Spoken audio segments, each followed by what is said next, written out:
Welcome, everybody. I'm Rachel Furey, she, her pronouns, coming to you from my office. So, in case you're listening just on audio or have any visual impairments, I'll give you a quick visual description. I'm in my office, so you can see books on the bookshelf behind me. I have my hair pulled back in a ponytail.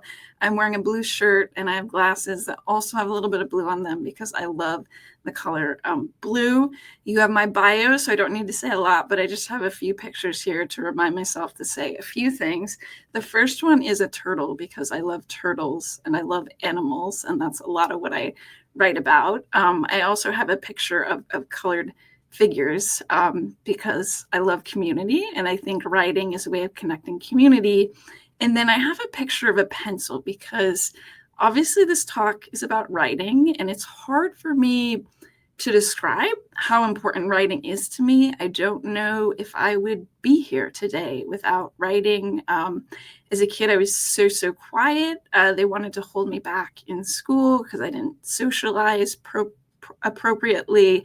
I was in speech class, and the page was this amazing place that held my voice. It was patient. It waited for me. It wasn't like a conversation you have to try to keep up with. So it's really exciting for me today to be able to share with you some of the writing I do and some of the things that I have gained from writing. So I'm going to go to the next slide, and I am rolling with our theme of camping. I love the outdoors. So welcome to the trailhead. The slide has a picture of, mountains and then this boardwalk trail. And it actually reminds me, last year I got to go to this writing conference in Alaska. I'd never been to Alaska. It was super awesome. So that picture reminds me of that. So we'll start with why journal or write. A lot of you may have journaled, written, in some kind. You probably have, so what are some of the reasons for doing that?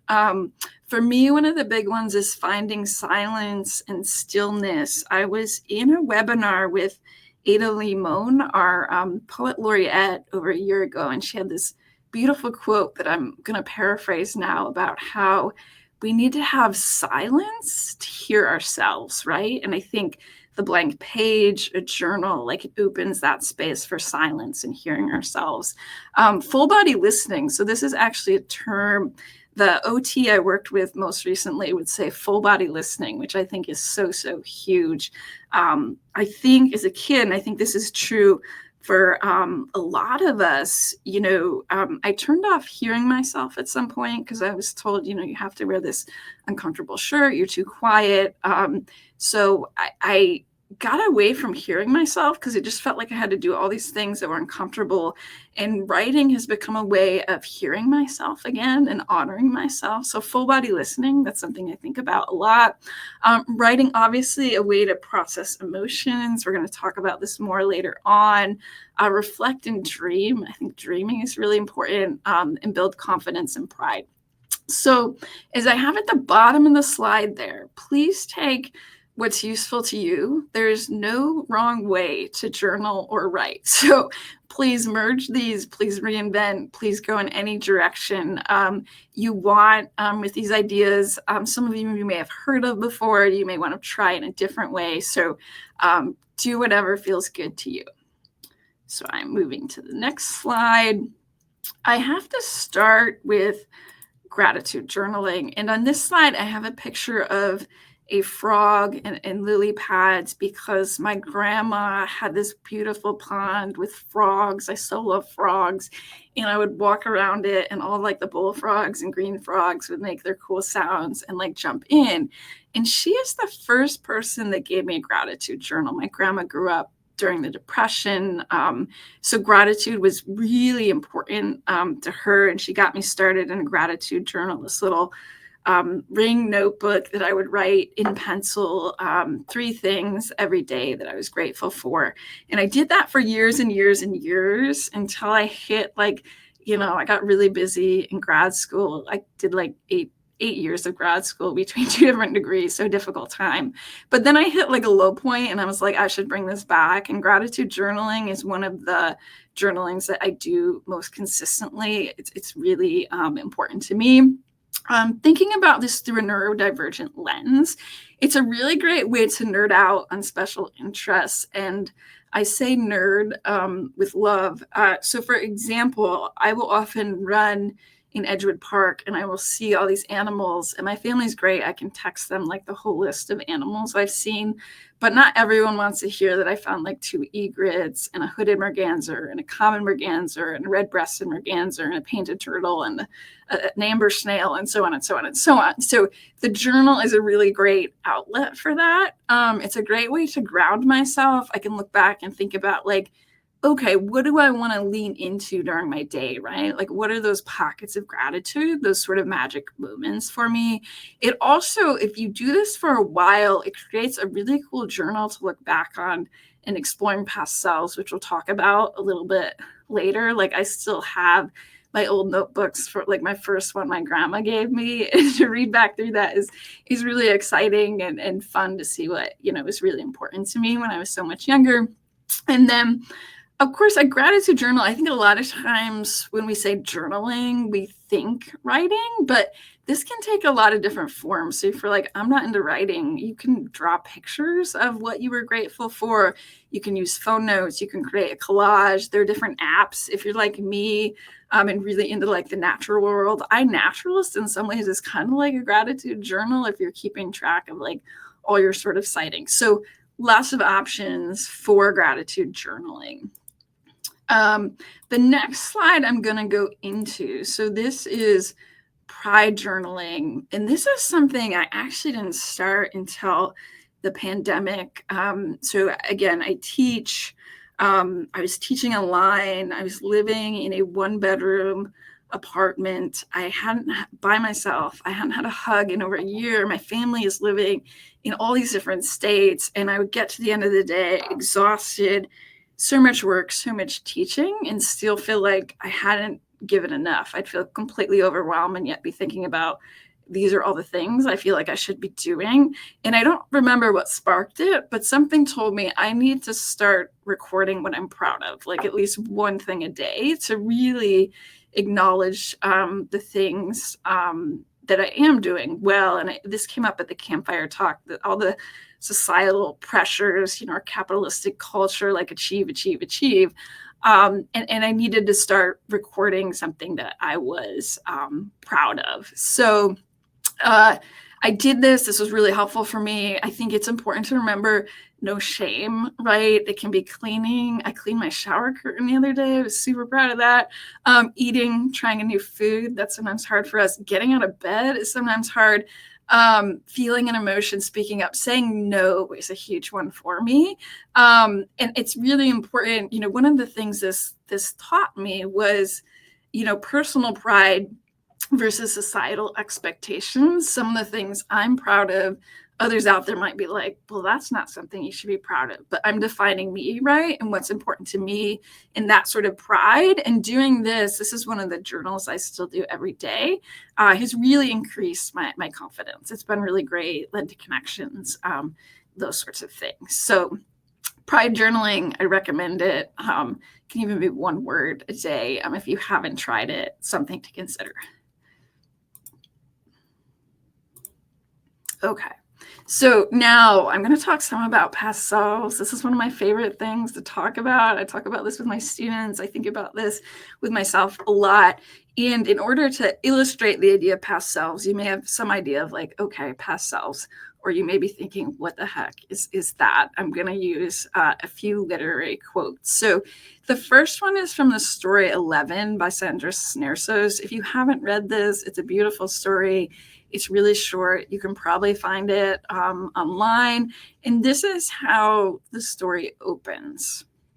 What they don't tell you about birthdays, and what they never tell you, is that when you're 11, you're also 10 and 9 and 8 and 7 and 6 and 5 and 4 and 3 and 2 and 1.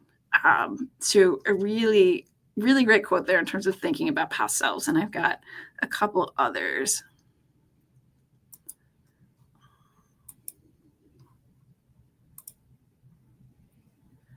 All right, so the next one, I'm going to take a sip of sparkling water here. This is from Joan Didion's on keeping a notebook. I think we are all well advised to keep on nodding terms with the people we used to be, whether we find them attractive company or not. Otherwise, they turn up unannounced and surprise us, come hammering on the mind's door at 4 a.m. of a bad night and demand to know who deserted them, who betrayed them, who is going to make amends. We forget all too soon the things we thought we could never forget. I have already lost touch with a couple of people I used to be. I think that's just so powerful in terms of thinking about these different cells we have inside of us and how we remain connected to them or not. I do have one more.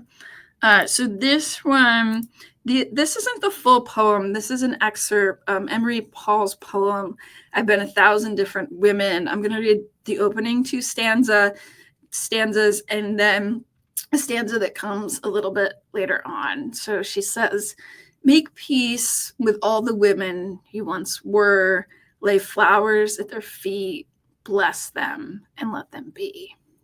And again, check out the full, you can find the full poem online. So I do recommend checking it out.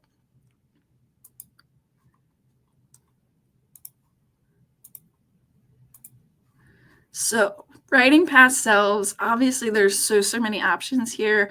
So I encourage you to go in whatever direction seems most helpful to you. And it doesn't necessarily have to be writing. For me, a lot of the times, as I'm going throughout my day and something happens and I might think about what past self showed up for me there. So when I do that, I'm considering how do I acknowledge and nourish my past selves in order to best care for and support my present self. As humans, we tend to be very present focused or future focused. Like, what do I do now? And what is that going to get me in the future? And not always thinking as much as we maybe should about, kind of the implications of the past and the versions of ourselves still within us.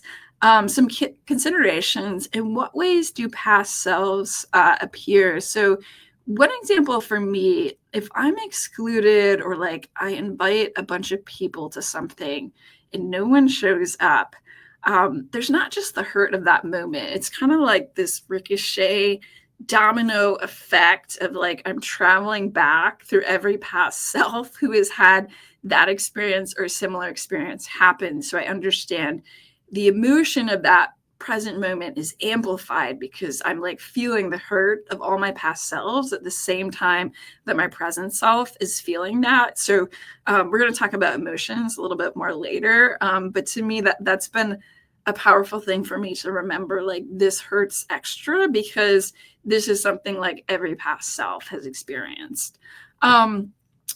Which past selves show up most often?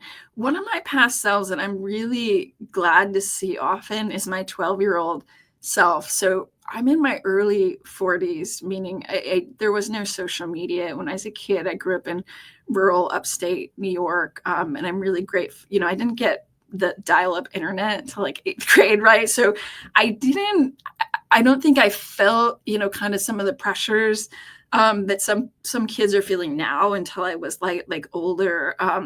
And because of that, I didn't yet know the ways the world would judge me. And I was, wonderfully optimistic and in a lot of ways really authentic, right? Because I hadn't learned how to restrain some of those authenticities that I'm now trying to get back. So I love it when my 12-year-old self appears. You might ask, which past selves do I avoid? Why? Are there hard moments there? And maybe that's okay. Sometimes we need to avoid thinking about it. How about acknowledge them? And what are the best ways to revisit, honor, nourish past selves? And I have a picture here of a kid swinging who looks really happy.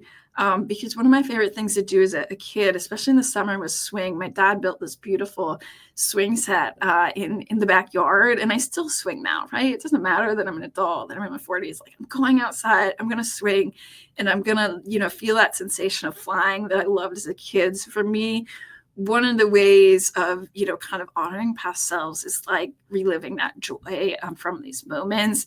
Again, it's so individual depending on who you are, but it's really fun to consider past selves. I have one more slide on the past selves. So other possible writing exercises. One of the things I do when I journal, I will often list past selves that appear during the day. So just list them out. It can be fun to write a thank you letter to past self, or again, even just an acknowledgement during the day. I'm not writing thank you letters to past selves all the time, but I will acknowledge like, hey, thank you, 12-year-old self, for showing up in that way today. And some of you, this might seem abstract if you haven't thought of past selves before, but welcome to my world of remembering my past selves. Other possibilities: write a letter to a past self, noting how you might handle a past situation differently now. I think if there's a lot of emotions around a certain situation, this can kind of be a cool thing to do, to kind of like reclaim that moment a little bit, let that past self know it's okay. They don't have the same experience insight you do now. You can write questions to a past self. One of my favorite ones on this list is write a letter from a past self to yourself now. What would they say to you?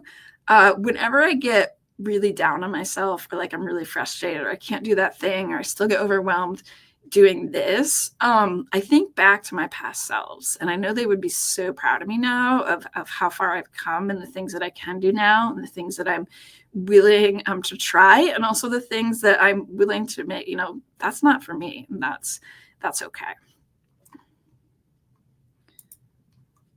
All right.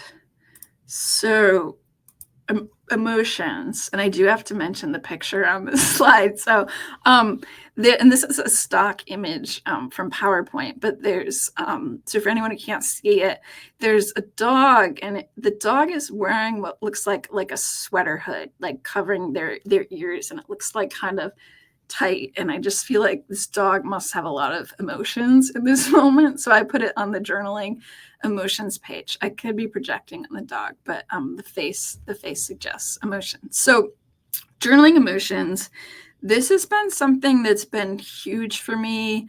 I did not grow up in a family where we talked about emotions much. I grew up, kind of in a world where it's like, you just need to have your shit together, right? And you need to be brave, and you need to keep going forward. And as I got older, I realized how important it was to take time to acknowledge my emotions. And we're also living in this world, right, that is so loud, that is so quick moving. There's so much happening, and like we don't really get time to process and reflect emotions. And this is one of the reasons I like to journal on emotions at the end of the day. And I'll look at like, wow, look at like all these emotions I went through in the day. Like, no wonder I'm exhausted, right? So you can list them all out. This is what I will often do. I'm like, just get them all out. Let's think about the emotional kind of journey I went on through the day, often without pauses, right? Like I just had to keep going. An emotion map, I have an example there that I'll get to in a minute. Consider how emotions build. Again, are their past selves involved? And then, for me, this really helps me reflect when I do it, how I can release emotions, different things I can do to kind of return to a calmer state after certain emotions. So I have an example here. When I do this, I actually handwrite, but you would not be able to read my handwriting. So I have a computerized version of an emotion map that I made. And again, do this however you like. There's a lot of different ways to do emotion maps, but this is a more recent example. I don't drive, so I go to the grocery store once a week because I, like many of you, find the grocery store overwhelming. So I make sure I get everything I need in 1 week.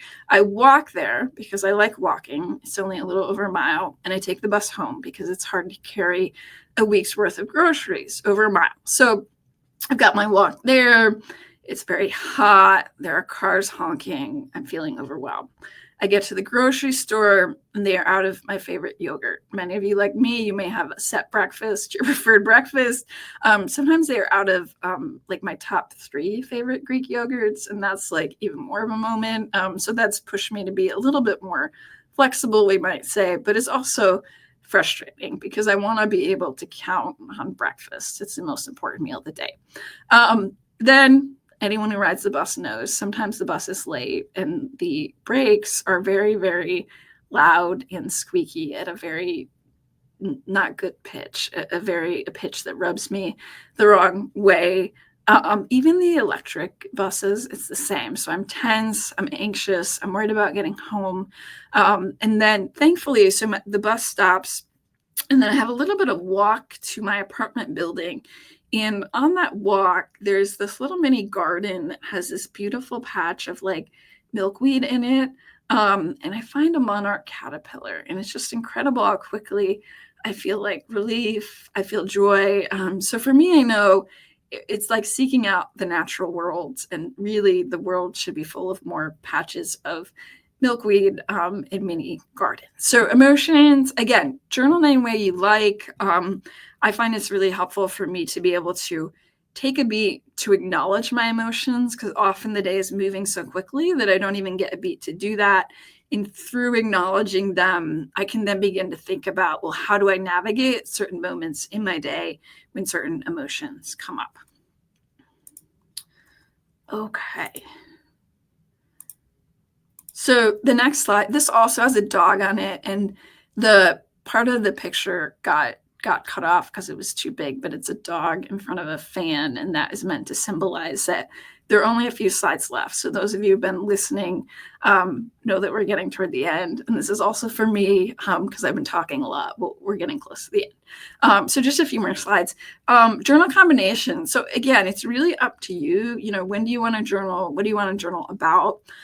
For a long time, in the pandemic was when I'd been doing a gratitude journal for a really long time. And then the pandemic is when I picked up like journaling with more fiercity, we might say, doing more things every day for my journal. So this is a set of things I would do every day during the pandemic for my journal. And often this was listing, right? Not full sentences, but listing. So observations, I like to capture cool images. This might overlap a little bit with gratitude, but things like, oh, like that dew was sparkling on the spider web, or like this person said that thing when I was out walking on the sidewalk and that sounded cool. Emotions, I list emotions, list past selves present. Note things that I'm proud of. Again, that I started during the pandemic, so crucial. And gratitude, this is all individual. So what do you feel like you need to journal about? When some people have like a set time they like to journal, in the morning, before bed, after a really frustrating day. It doesn't have to be every day. So think about what works for you.